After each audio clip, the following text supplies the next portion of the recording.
It's another day to step into the mind of madness. That's right. We're back in action for another week as we talk about our state's pauper prep, and along with the comings and goings in the game of Heroclix. Today, our goal is to focus strictly on what I think are some of the best support characters in the format. I am starting to improve the way I kind of prep for episodes now, and I'm starting to take notes and brace myself for things. There's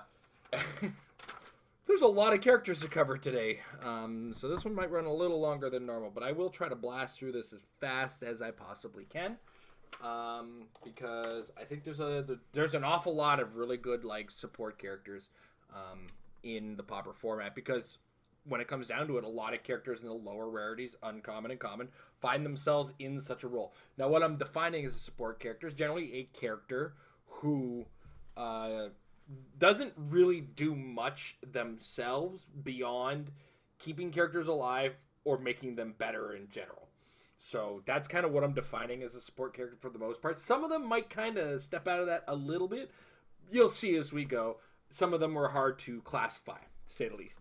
But that said, a little bit about, the other part of Into the Mind of Madness, what makes the madness. And to get really into the nitty-gritty of life as me, I have found myself just kind of pushed to the edge. And it's the whole, when I say push to the edge, I've become a bit more of a hair trigger on my temper. Now, I'm still able to tamp it down, kind of keep it inside, that sort of situation. But I don't know.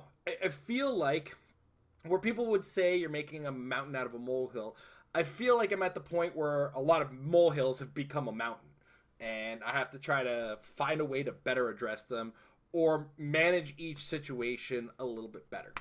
That said, one of the little molehills I've been trying to really get myself into has been editing.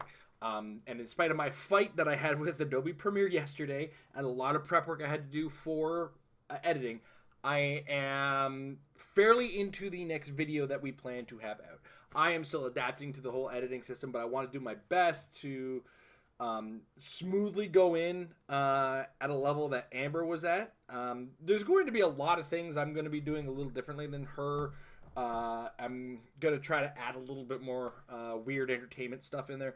I had to do that definitely with the game I'm editing. Believe me, there's a lot to it. But I'm kind of getting into my flow and really, really adapting to it. So I'm kind of getting into that flow. We'll have an edited video out soon. And after that one, we're going to try to... We have a lot of big plans for stuff on the channel. Happy WWE release day, guys. I have everything, and I'm happy. 18 figures individually, the Mix Match Challenge, and the Rock and Stock Connection starter kits. All kind of combined to what looks like a lot of fun and is going to be viable in this pauper format. Unfortunately, it's going to be one of the things I cover in the next episode, which is going to be a combination of hybrid character tentpoles, and the WWE itself. And I think hybrid and tentpoles are going to be talking about the definitions, Temple's talking about the best, and then WWE, I feel, needs its own coverage just because everything about it is going to be legal in the format. So we do have to prepare ourselves to be like, okay, so what does all of this stuff do, and why is it so good at what it does? So we will definitely be covering that in whole next week. And to give anybody who may be asking the question at this point, with regards to the new change to the card rule, I'm done fighting with it. I'm not gonna lie. I give up. They want it to happen. I'm gonna let them happen. My only thing, and I have shared this video on the Married with Clicks community group, and I shared it on the Married with Clicks fan page. It is a video from Extra Credits, and it is a video called, I believe it was actually, what is it called? It covers the topic. It covers. It's choice paralysis, or as it's also referred to, analysis paralysis, where sometimes, and Extra Credits performs it in the place of games, a new player is presented with too much, and they have to walk away from it all. And I feel like the danger of just enforcing this, look at all the cards all the time situation, is going to cause a massive amount of analysis paralysis in brand new players, and they're going to make a lot of bad choices as a result of too much information, and that too much information at all times is going to be hard as a hurdle to get over in a lot of cases, especially when it comes to players. We're in the nerd spectrum, so a lot of us have things like ADHD or other degrees of attention issues that this will be overwhelming to some. As well, I'm planning on doing an editorial on this whole thing, which will include kind of my own version of a case study of two specific players, very new in our new venue. I won't name names, but just observationally, so as not to embarrass anybody or anything like that. Anyway, that aside, it's no longer a fight worth fighting at this point. WizKids wants it to happen, and my biggest thoughts on it, aside from the analysis paralysis issue, comes from a design perspective. And I feel like the plot is being lost in this situation, where if one of the big things that they really managed to capture with the combat dial, was those comic book moments. Let's say it's the soldiers fighting the Hulk, and they've been fighting the Hulk for a whole time, and he just seems to get stronger, and they don't understand why. And that's one of the things that the hidden dial has really kind of captured. That whole, I think he just pissed him off situation that happens a lot in comic books. Or that whole, even as the player controlling them, a lot of superheroes are presented as characters who have this new power and don't know how to control it. And as a new player looking at this, and if I'm not paying attention to the dial itself and I see these powers come up, that level of surprise kind of still exists as a player. So you get that kind of feel from a design perspective. As well, what's the point as a designer I'm not a dial designer, maybe these guys love it, I don't care. Where I would be coming from as a designer, if it was personally me, I'd look at it and go, well, what's the point in spiking a dial late if it's not going to be a surprise for the opponent or whatever? Now I got to shove stop clicks in to make sure those things get seen. And everybody loves stop clicks, right? So all of that aside, they made the decision. I can't fight it anymore, whatever. I'll do my editorial to kind of share all of my thoughts on it. This is just kind of the brief. So it might take me like an hour to really kind of get everything out on it. I'm done. We now move on to the pauper stuff. Pauper States, it's coming up. Check out the ROC site. I believe I still have the link below if you need to know where your ROC state / provincial event is being held, so that you can make plans to get there. They start not this weekend, but 2 weekends from now. So, I mean, locally, ours is on November 9th. November 10th? Do I have this all right? I might be wrong. rock.ionsweet.com. Let me just correct myself, shall I? I believe it's the 9th and the 10th are the weekends. The weekend I'm going to be going out to any states and provincials. The Ontario one, for those of you who are in Ontario, Canada, is Sunday, November 10th. And then I believe New York States is at WNY Gaming on November 9th. That is a maybe. I may be hitting that one. And my goal is to actually play 2 different teams at each event. The team that I'm most comfortable with is going to be the one I play in Ontario. And one team that's really weird I'm going to play in New York. Because November 9th is also the same day as AEW Full Gear. And I kind of want to catch that. Also, it's a Wednesday. I watched AEW. I love this stuff. I love wrestling. Oh my God. Best time to be a wrestling fan. All right.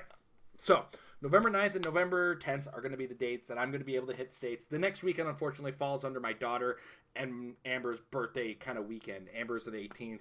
Our daughter is the 16th. So, as a result, I kind of have to make sure I am present as a proper father figure in order to, keep everybody happy.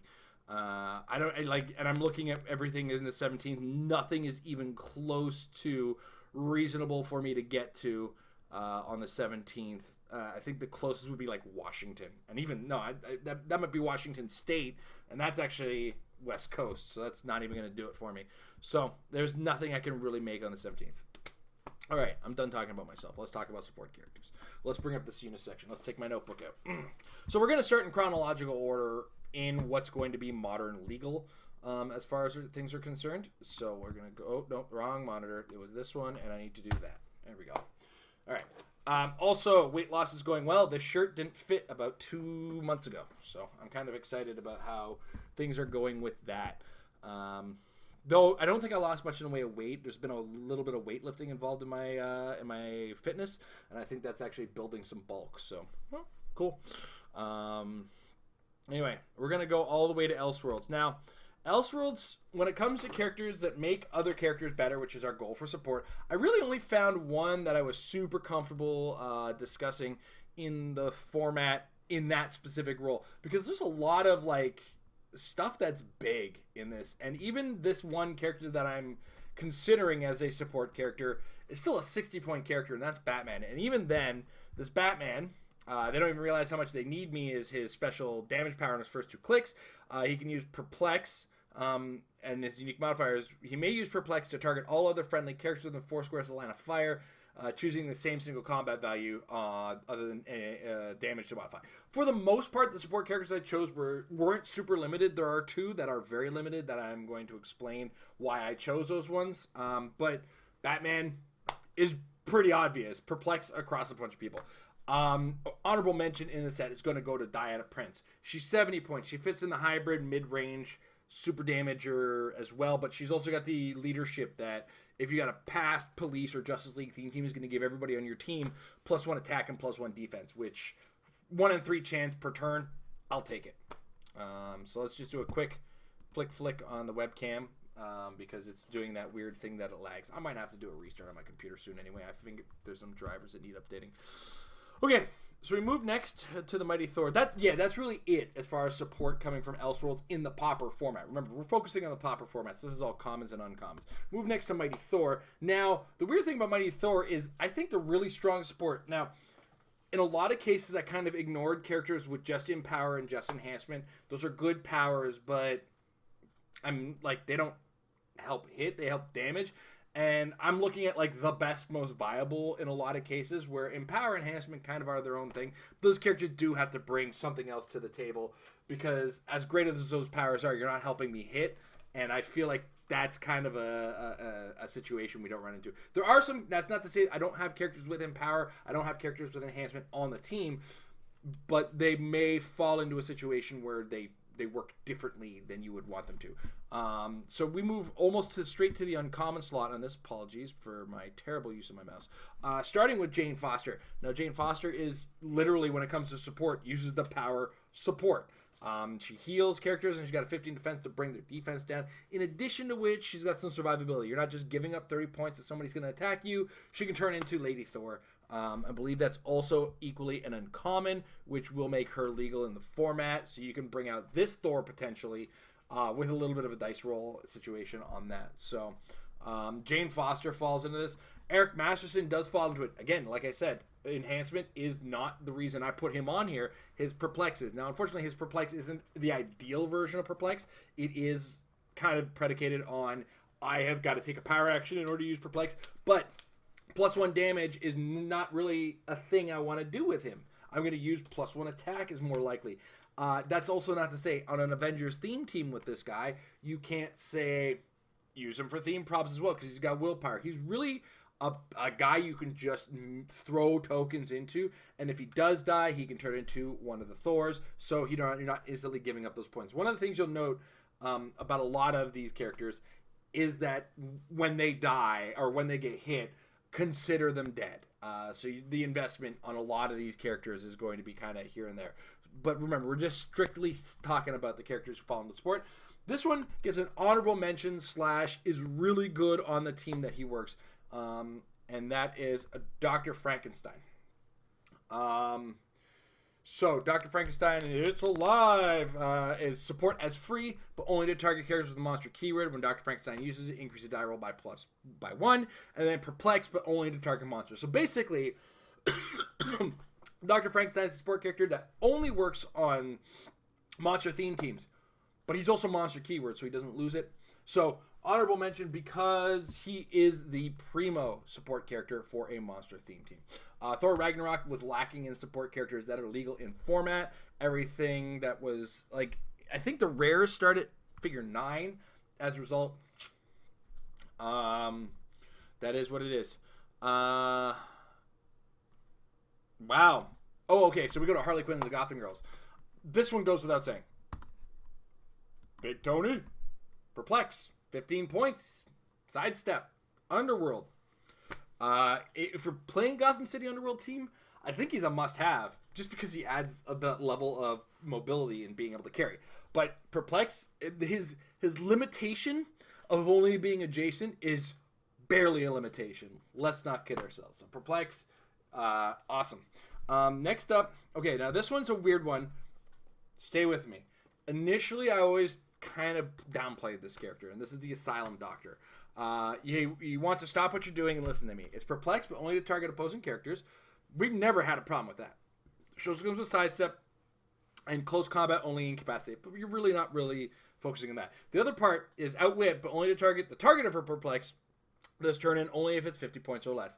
There's a lot of characters that affects, but the negative Perplex for a 20-point character is also still good, because that does help your characters hit in a lot of the right situations.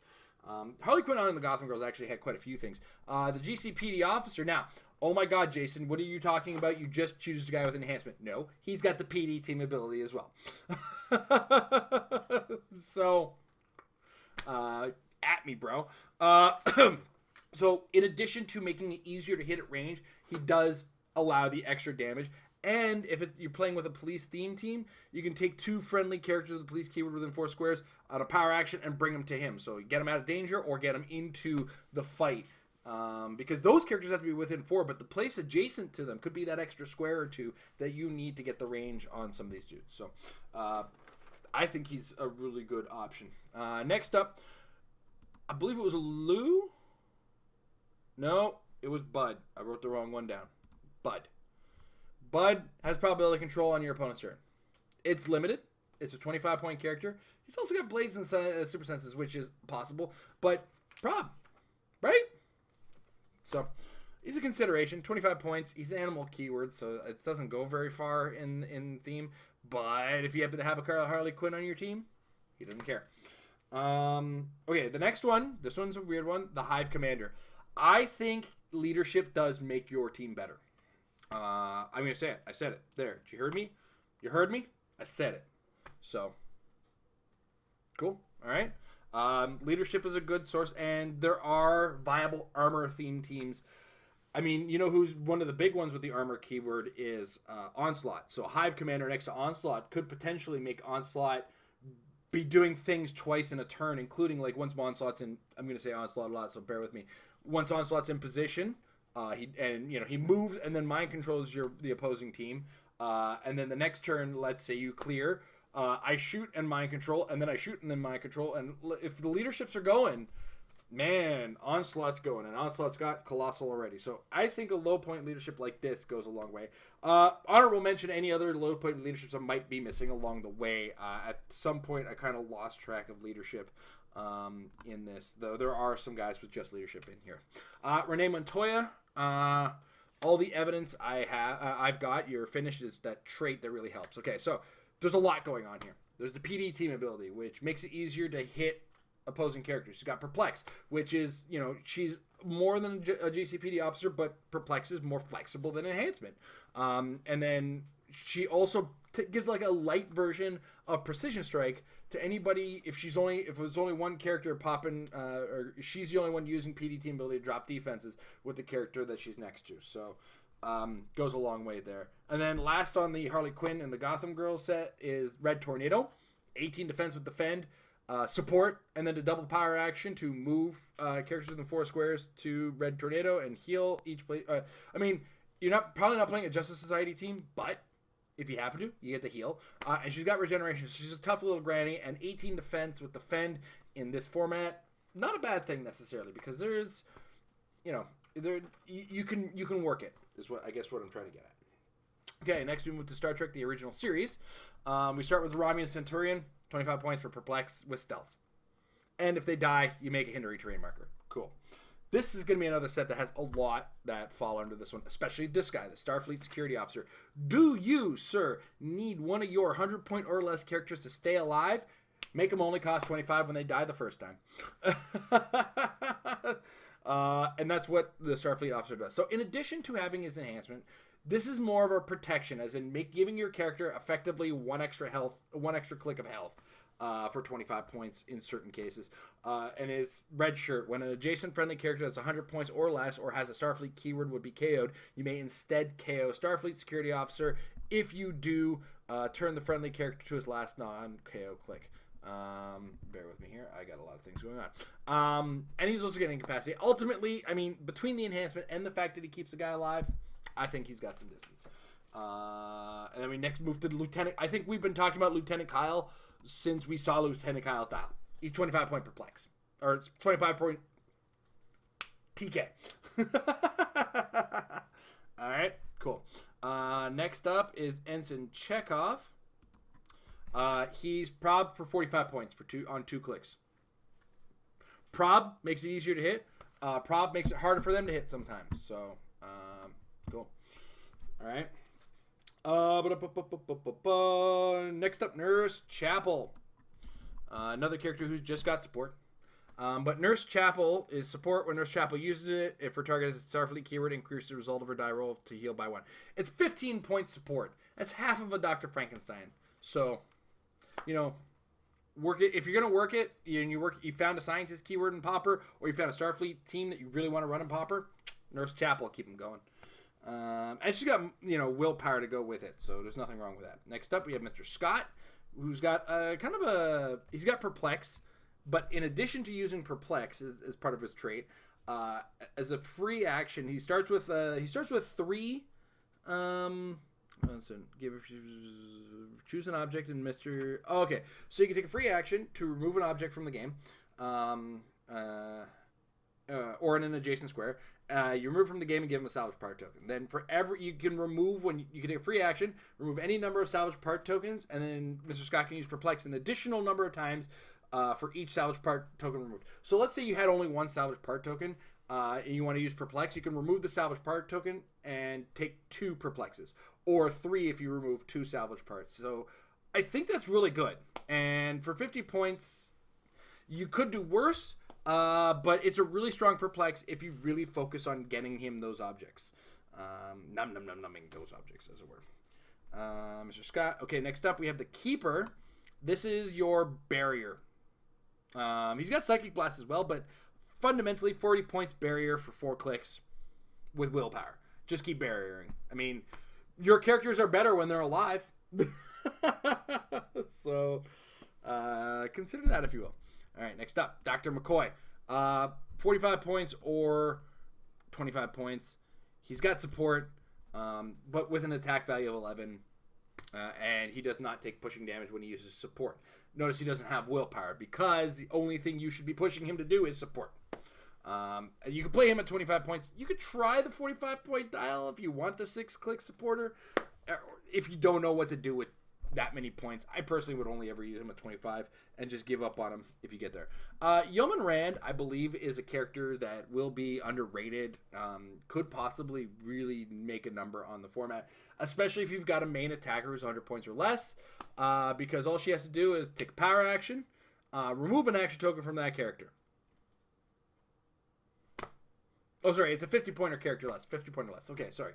It's got to be 100 points or less if they're Starfleet. That's not going to come up in this format for the most part because I don't think there's a lot of 100-point common, uncommon Starfleet guys. But 50 points or less, with you sidestep power action, that character can take another action this turn.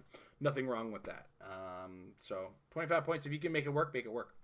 And it's not limited to one type of character. Like you can go this character this turn, this character the next turn. Depends on what you need at the time. So that's Yeoman Rand.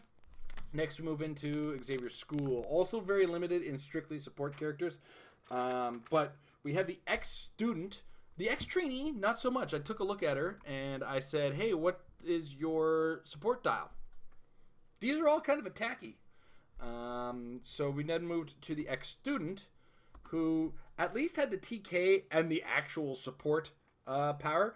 I think those two kind of qualify it as a support character, and it can be paid for at 25 or 15 points. 15 points, don't expect to be your support character. It's a 50-50 shot on one of 2 possible support options. But at 25 points for TK, we've already discussed 25 points for TK is pretty okay. Though 25 points, you can get 3, so you make sure you're building an X-Men theme team if this is your choice of that. And of course, next to that, Moira McTaggart. If you're playing an X-Men team, leadership and perplex, that's traded. go for it. And a free student ID. There's a limitation of student IDs, but, I mean, it's free. Go for it, you know? All right. Avengers Infinity, another kind of on the shorter side of just fly-out support characters, but Pip the Troll falls under it, where he's got phasing teleport with Passenger 2, but can carry characters that have the wing symbol or can use Battle Fury. When Pip the Troll is KO'd by an opposing character's attack, one of your characters gains phasing teleport and Passenger 2. And then he's got +3 attack when he's attacking a character with, who cares? That's not really what you're using. We're using this guy for carrying and making somebody else carry on a and there are viable cosmic theme teams in the Pauper format. Do not fool yourself. There's also viable X Factor teams. That's right. He has the X Factor theme key or X Factor keyword. So, all right. Next up, but there is one more character in this format who is legal, who is in this set, and that is Kronos. Now, I think 60 points is the best you're going to do with Kronos. I don't suggest... No, that's Jakar. I want to pick at this. Because if you go beyond 125 points, he's good with a 9 range with... What is that? 2, 4, 6, 7 clicks. It's not a bad character. And he is power cosmic. So play it either way. But when I refer to him as a support character, I'm referring to a 60-point dial with 4 clicks of prob and an additional prob-like ability that says once per turn, when a friendly character misses all targets of an attack and misses at least one target by exactly 1, so only one of the targets has to be missed by 1. You may re-roll the attack roll. When Kronos is KO'd, this effect continues for the rest of the game.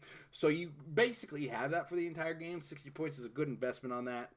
I'd say go for it. Team NT, not much in the way of support characters this time around. You didn't have much going for them as far as that is concerned. I even checked the Pogs. The Pogs weren't really supporting. They were their own kind of like offensive tools. The Shredder, the Donatello is probably the closest to a supporter, and that's only supporting Ninja Turtles. So he kind of fits under the same bucket as Dr. Frankenstein.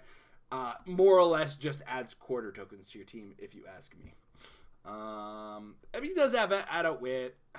Why do they hate Donatello so much? And if they never make another Ninja Turtle set, I'm out of Donatellos, and I'm very upset. And then nothing really in the set qualified under what I'm defining as a support character. So next we move to the Batman animated series. This is where we get a little bit of a bump. We start with the first Robin, 35 points, 2 clicks of perplex. That if that doesn't scream support at you, I don't know what we're talking about anymore. Following that is figure number 3, the Joker, with 2 clicks of prob. And he's got that cool smoke cloud thing, which can really slow down the opposing team. And if they're going slower, you're going faster. I put a star next to this one. Alfred, 1, he's enhancement, but he's always enhancement for Batman. Star because he's okay. Enhancement is not the greatest kind of reliable thing. But he's a stealthy one. Leslie Tompkins works on all teams, but she works better with the Batman family team. But 11 attack support for 15 points. I mean, I think that's actually almost better than Nurse Chapel. But them's the things. Okay, the next one. Hear me out. This is a support character. 50 points, the Riddler.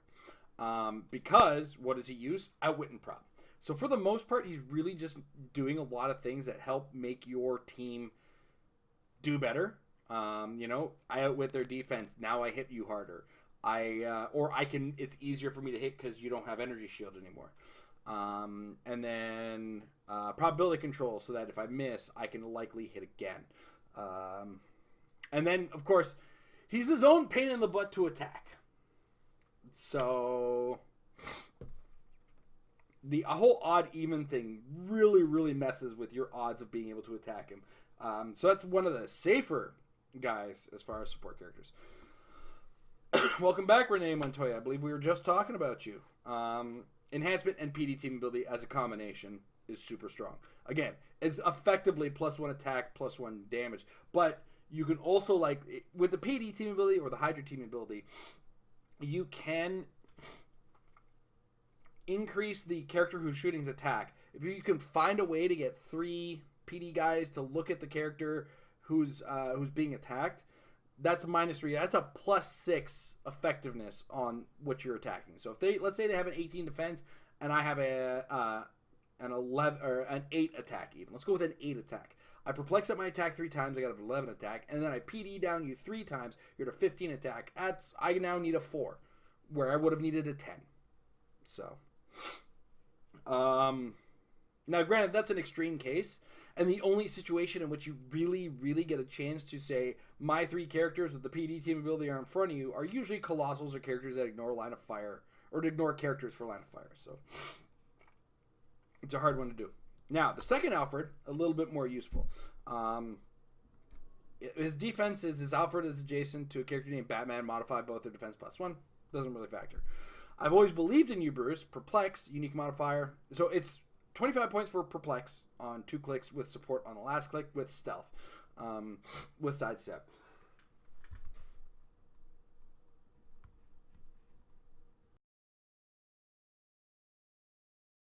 Excuse me, a very disgusting noise just came out of me. Where were we? He's got Perplex, and it's a better Perplex if he's targeting someone with Batman family keyword. So it's good in one situation, better in another. Next, we have Commissioner Barbara Gordon. This is PD leadership and enhancement. That works for me. And if you're running a police theme team, you can use her to give friendly characters within range in the police keyword ignore hindering for line of fire. That is potent because there's a lot of stealth that's really hard to get around in the pauper format. All right. Then we move next. What was this Batman animated series? We move now to Secret Wars Battle World. The first figure that kind of stood out to me was Thoris. Now this is a dial that looks meaty and can fight, but it's really once again that combination of PD and enhancement that also has some late dial probability control under certain situations.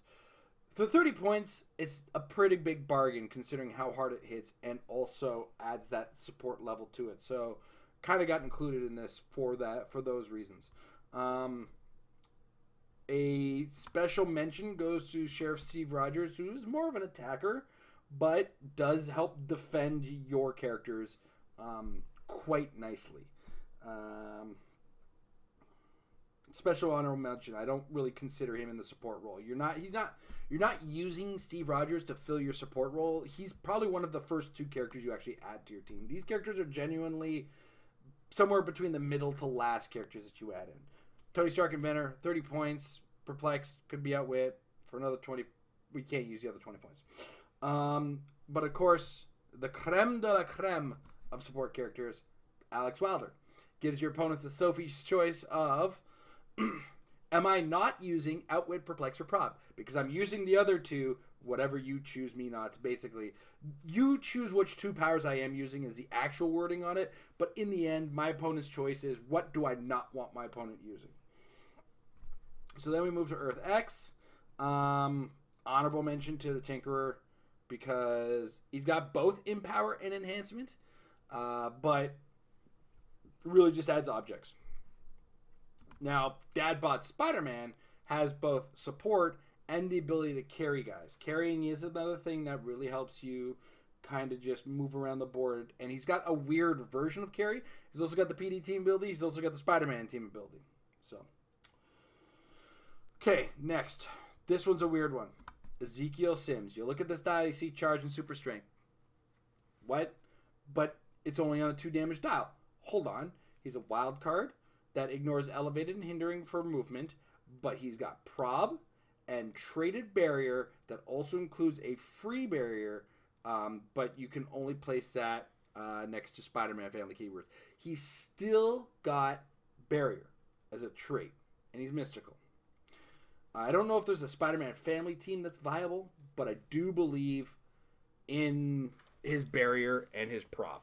So I think he definitely falls under the support character role. So we move to where are we now? We talked about Spider-Man, Ezekiel Sims. Last one worth mentioning, President Osborn. Because he makes somebody beefy. at 50 points. Plus, he also creates those bodyguard tokens, or not the bodyguard tokens, the higher flunkies. So President Osborne makes a dude big, creates hired flunkies, and is just, I think he falls into that genuinely good sort of character. So the fast forces didn't have a great deal going for it as far as support. A lot of fast forces seem to have like more of those mid-range attacker type dudes. Captain Marvel has a couple characters, but in a lot of the characters that I see in the set, I look at other characters and we could do better. So for the most part, I kind of went in that direction. And like it's the Nurse Chapel versus what's her name? Leslie Tompkins situation. They both kind of are viable depending on the theme team that you're building, if that makes any matter of sense. But so Captain Marvel movie didn't really have much that I would say you must have this. The Skrull Scientist, I think, isn't even... No, Skrull Technician is the closest to it. Sure. Okay. All right. So we move all the way to Rebirth. Now, the first one that comes to mind is Duke Thomas. And Duke Thomas is the martial artist keyword. And when we're talking about it next week, the WWE has a fair number of guys with... or mostly ladies, actually. Because I think Asuka... It was Asuka and Ronda Rousey and I believe AJ Styles all had martial artist keyword. I believe there might be one or two more. But Duke Thomas has the martial artist keyword. He's got Empower. Not the reason he's here. The reason he's here is We Are Robin. Friendly characters making close attacks, modified attack, +1 for each other friendly character adjacent to the target. WWE guys are coming for a walk anyway. So be ready for that. What else did Rebirth have? Prez Rickard. We've been talking about Prez long enough. Push him off his first click. 18 defense with defend. With perplex with leadership. This is like the supremo of supports right now because of how strong leadership is as a power. So yeah. Oddly enough, politician is one keyword in Pauper that I got caught off guard by, because I got caught off guard by how many characters in the WWE sets had politician. Specifically, Kane and Triple H. It's all about the game. Veronica Cale. Before I get into Veronica Cale, there was there another one? Adeline Kane. PD enhancement. There's better versions. Because she's got this other trait that is just kind of okay. Honorable mention, not great. If you're using Argus, Hive, Politician, Soldier, or Spy, consider her. But she's not like... Most of these, I kind of look at and go, it doesn't even matter if you're playing a theme team, with the exception of Dr. Frankenstein and one other character that we're going to talk about, and the Alfred. Like, I kind of specify that these characters have their own homes in these places.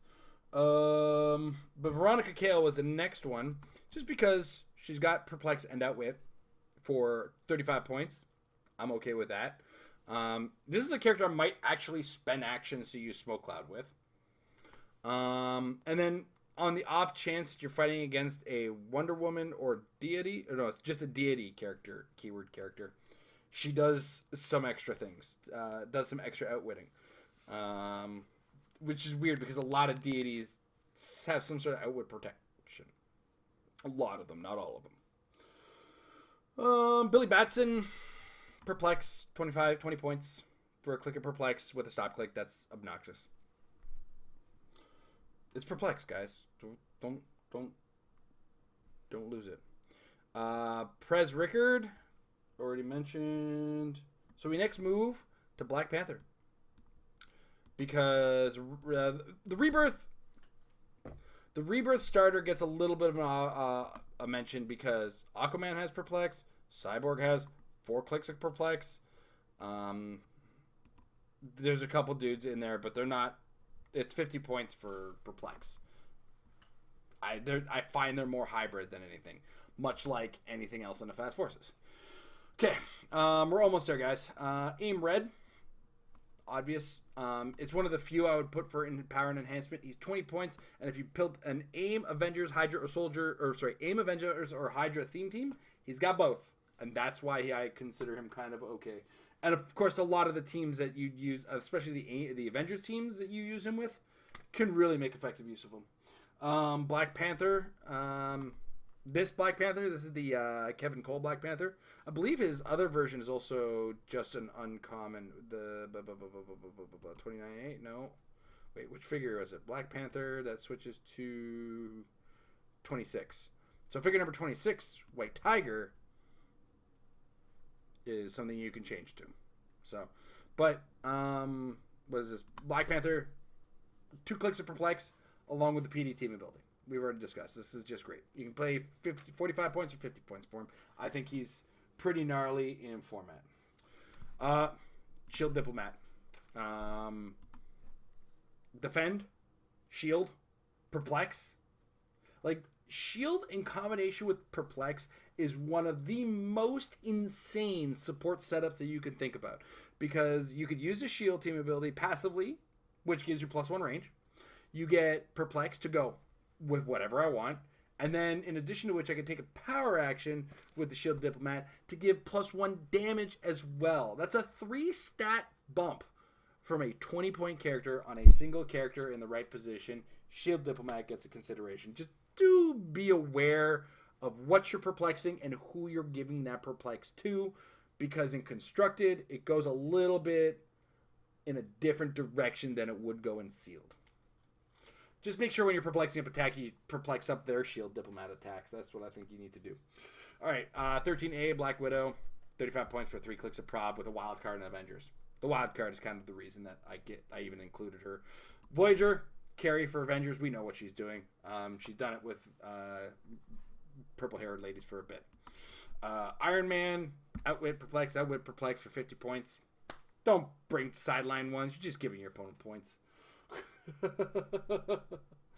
AIM White Squad, perplex with support later on, or on an Avengers Hydra AIM theme team, it is both outwit and perplex. I know that Nimrods don't like outwits. Let me just tell you that. All right, who's next after the AIM White Squad? Everett K. Ross. Think of the Shield Diplomat, only better. Because he does have the Shield team ability. He's got Perplex, but you can also use Perplex at a risk on a dice roll of a 1 to 4. He'll take 1 damage, but you will get +2 to any stat. Usually when you get a +2 Perplex, you're only getting it on attack or defense or movement, not damage. Everett K. Ross, because he comes with a risk, could be extra damage. If you got a dude with a high enough attack and you decide to use Everett K. Ross's Shield team ability and you use his Perplex W, you could get +3 damage out of it. It is bonkers. Definite consideration in the format. Black Panther Fast Forces does have somebody I would consider for this. And that is Shuri. Because she starts with Perplex, and when she uses an opposing character and chooses attack or defense, she may modify that combat value by -2. It is Perplexed on an opposing character that is objectionably better. And if we happen to play a Wakanda keyword theme team, awesome. All right, next up, the Starfleet Ensign. We're entering the Star Trek Resistance Futile. So the Starfleet Ensign, playable at 20 or 15. 20 is where you want to pick, and you can get either Perplex for 20 points or 2 clicks of Telekinesis for 20 points. I think that's a bargain. Problem is, you're stuck with a Starfleet keyword, so you're either not a keyword team at all, or you're playing Starfleet. Next up, Beverly Crusher. I believe she's got support. There it is, support. And then as a free action, you can do some weird stuff with robots or Borg. Ultimately, support is where she's going to go. She also got Precision Strike for 2 clicks. I mean, what is up? What's up with that? Council Troy. Defend with prob. Right? And when a friendly character is adjacent or has a Starfleet keyword, would take 4 or more damage. On a 4 to 6, that character takes 3 damage instead. That could come through in a pinch. Especially with Starfleet dials. They're short. Oh my goodness. So, yeah. Again, on a Starfleet dial, 3 is better than 4. Reginald Barkley, 20 points or 50 points, up to you. He does some cool stuff. 50 points is probably the direction you want to go, but I did that thing. I lied. He's really only enhancement aside from that. Ensign Crusher, Perplex. Could be played at 50 points as well, I believe. Yep. With 2 stop clicks with some extra stuff. I mean, that's super cool. And his special thing is probability control, not wit. So even at 50 points, he is still a supreme support character. So almost there, guys. Almost there. Another guy with a star beside his name, though, and that is Bolivar Trask. His support only works on Sentinels, and he only makes Sentinels, but it is free action support for Sentinels or robots. Honorable mention. Not really that great overall. Scanner, 40 points, prob, and makes the super obnoxious token at the cost of not being able to move. I think there's ways you can get around that, to be brutally honest. Senator Robert Kelly gets another star because for the most part he's a Sentinel generator, but he also has Perplex as a negative to your opponent, really, or just Perplex to your opponent. Amelia Vogt is probably easily voted as my primo supremo lady. Now, granted, she's limited in the fact that she can only carry acolytes and Brotherhood characters with her carry, but she has Perplex and the ability to effectively turn massive damage into 1 at the cost of an action token. So, very good support character, though very limited in her carry ability. That carry ability is ultimately up to you on whether or not you want to run the Brotherhood of Mutants team, which is super viable in format. Fabian Cortez comes up next. I think Fabian Cortez is vastly underrated because +1 to all stats, the cost of doing it damage. We had a character we did that with. His name was Proteus, and people like me were dumb and equipped Proteuses all day, every day, and just generally really good. In addition to being able to get +1 to all stats, he also has enhancement and leadership. I don't want to say it, but there could be an Acolytes theme team. There isn't. But Fabian Cortez could take a team with some dudes and just make them so much better just by being near them at the risk of the damage. We've already talked about a lot of characters with the support power itself. Also worth mention, we talked about her in the Colossal Retaliators episode. I don't think she's made it into this part of the site just yet. No. Rachel Summers, the Phoenix, the blue Phoenix that's legal, at 25 points as TK. 25 point TK, A-OK. With Colossal as well because of the line of fire fixing that it has. Boldly Go, I haven't taken a deep dive on Boldly Go yet, but one does kind of stand out to me as Jordy LaForge just because of his ability to take a free action, and an adjacent friendly character has improved targeting, ignore, hindering. That is powerful. Anybody with, like, there's some characters you just think, if only he ignored hindering, he'd be great. And Jordy's like, okay, he ignores hindering. So, okay. That said, that is kind of the run through of, I think, the best, most viable support characters in the pauper format. Others aren't necessarily bad, but they're a little bit more situational or a little bit not so good. Like, there was a nurse from the Nursegawa was a situation where it's like, I gotta be playing more than one support with Nursegawa and whoever she's making support do better with. So I wasn't super comfortable with her. But Starfleet could really use the extra healing, especially, I mean, in the situation where, like, you're relying on Deanna Troi to keep them alive. So we'll kind of look at that as it were. So, as we said, next week we're going to cover more hybrid characters and the WWE characters and cover that in depth. But, you know, if you think there's a support character I missed or really needs extra mention, throw it in the comments or in the chat. We got a couple more minutes, and I'm going to throw up the old question Rooney or open the floor to questions rather, which I like to do. And there is actually one from Cece in the chat. Wants to know, since your event is after November 6th, are you all playing with the revealed dial rules? Or do you think it will have any impact at ROC States?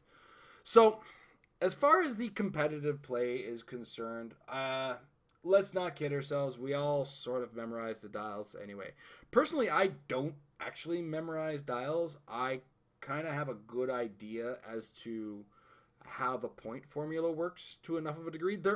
I will take a couple figures here and there. Like, for instance, the Unimind, when they're a little bit more confusing, they have multiple lines. I will take a look and go, okay, they have X number of clicks and X number of stop clicks. But that's really the information I kind of memorize.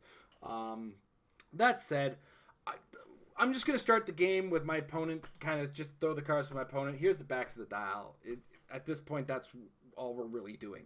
And really, when it comes to competitive play, that's how we play the game in our heads. We already know what's coming. We already know what's going to happen.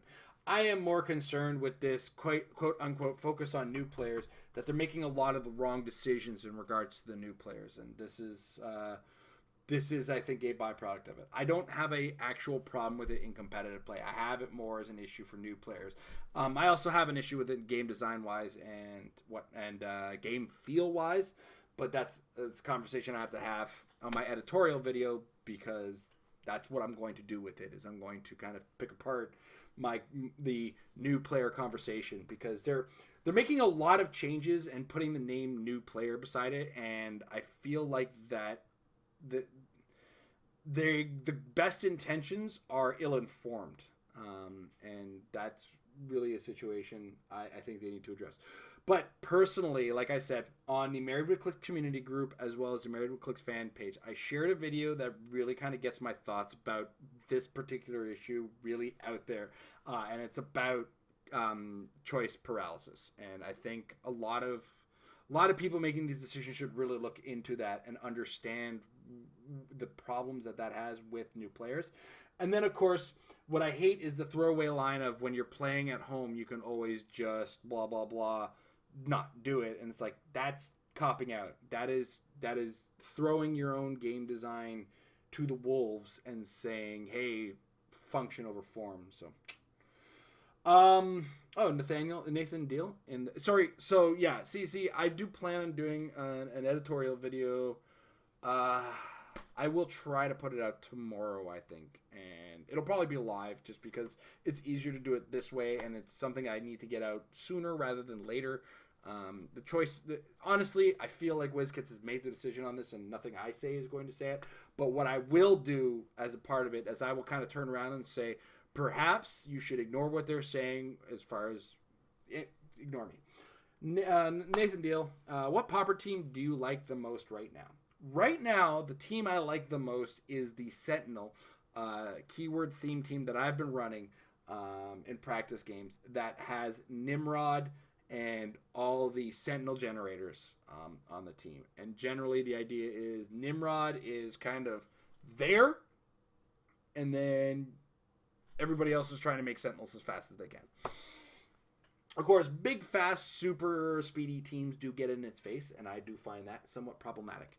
My goal right now is, I have WWE in hand, and I want to make WWE theme teams or based teams for the format before the New York States event, because I do want to play a WWE focused team in New York, and then play my Sentinel focused team in Ontario. But if my WWE team, I look at that and go, this is amazing, I'm going to kind of run that one. One thing worth noting about my Sentinel team is, I do intend to fit the WWE ring on it, and that will add to Nimrod's collection of powers. In fact, let me get the pack for a second here. Ugh.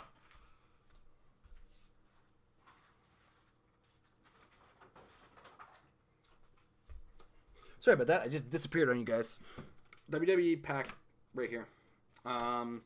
And the attack powers that you gain out of this is reversal, slam, stun, and submission hold. So those 4 powers, because I'm planning on including the wrestling ring as part of my team, will get added to the collection of powers that I can give Nimrod to choose from, and some of those are really, really good. Stun is non-specific to close, so when a character hits 1 or more characters, a hit character modifies attack and damage -1 until your next turn. That's pretty good, especially Nimrod's got a very, very high attack value. And of course, if they get close enough, there's Slam. And there's Reversal in certain situations, because a lot of people are going to be missing Nimrod. Reversal could really do some stuff. And Submission Hold. Nothing's worse than being poisoned and then not being allowed to move. So I think that collection of powers added to the selection. Why not? Ethan Beck. Hey, man. Actually got my hands on the wrestling ring. Is the other starter worth it? Any other worth getting? I think the other starter is worth getting. Okay. There are 2 ways to approach this. One of which is... Let me get the...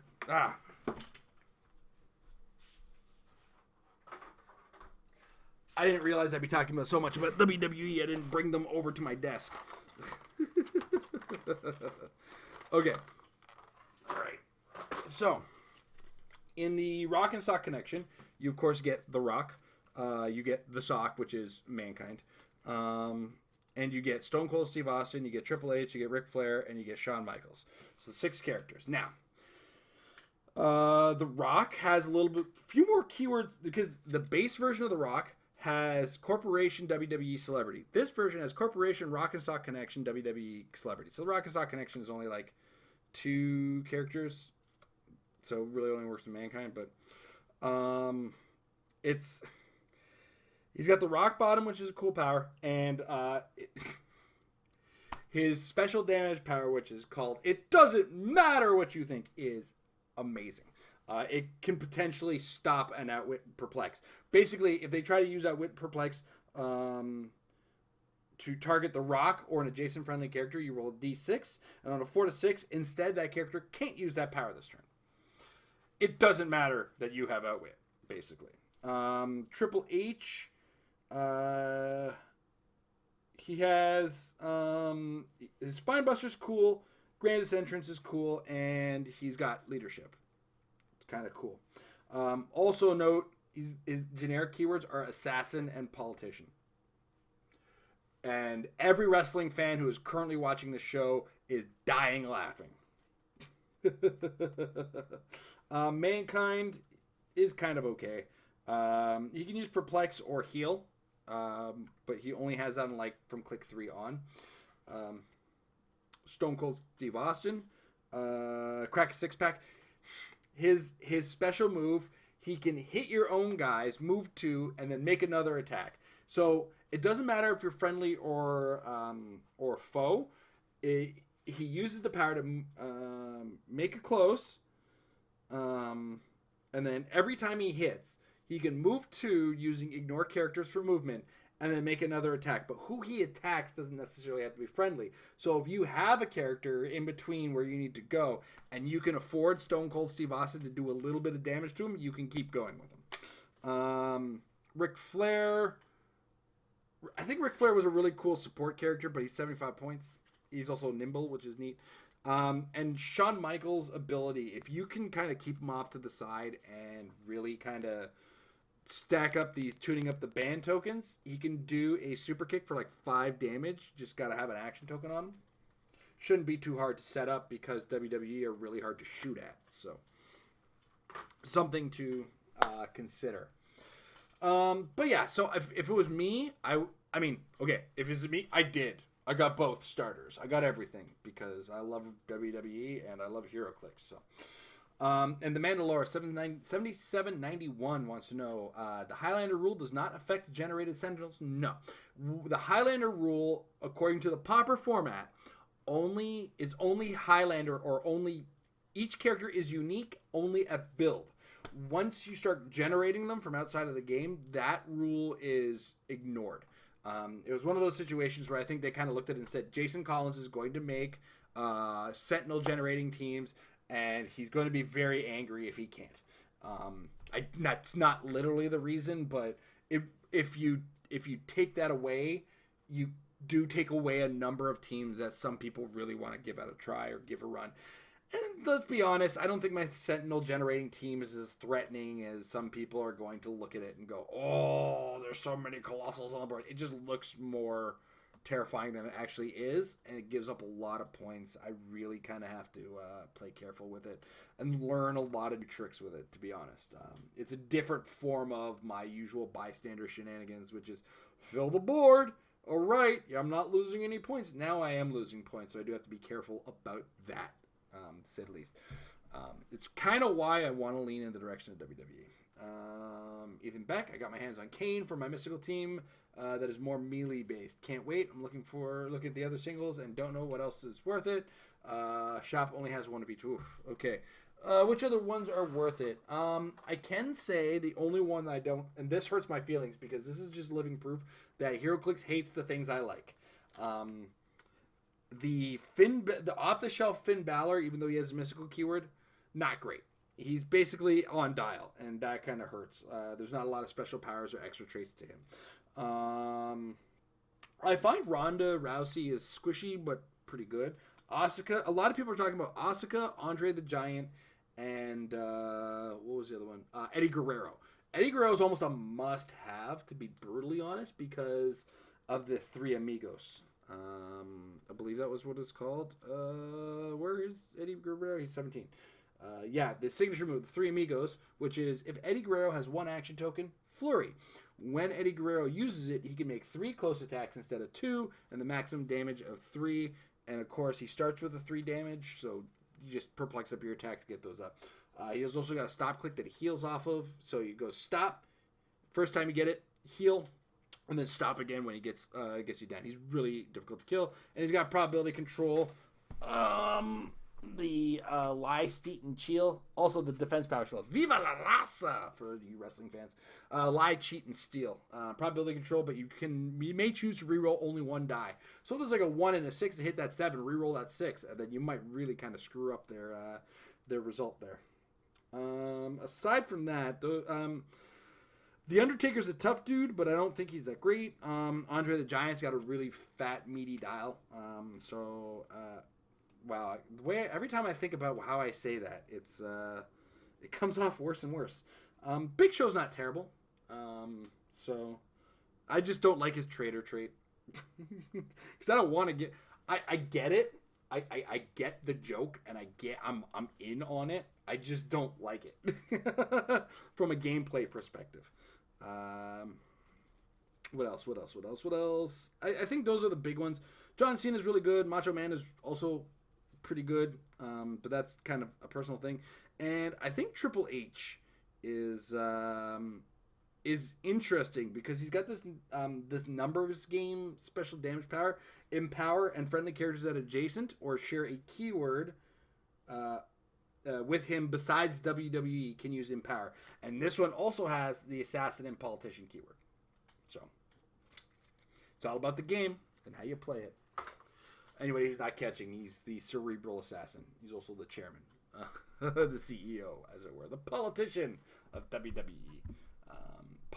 People accuse him of politicking his way all the way to the top, and I mean it's hard to see hard to miss the nepotism, right? Anyway, I believe that is it from the chat. Nothing going on in the Discord this evening.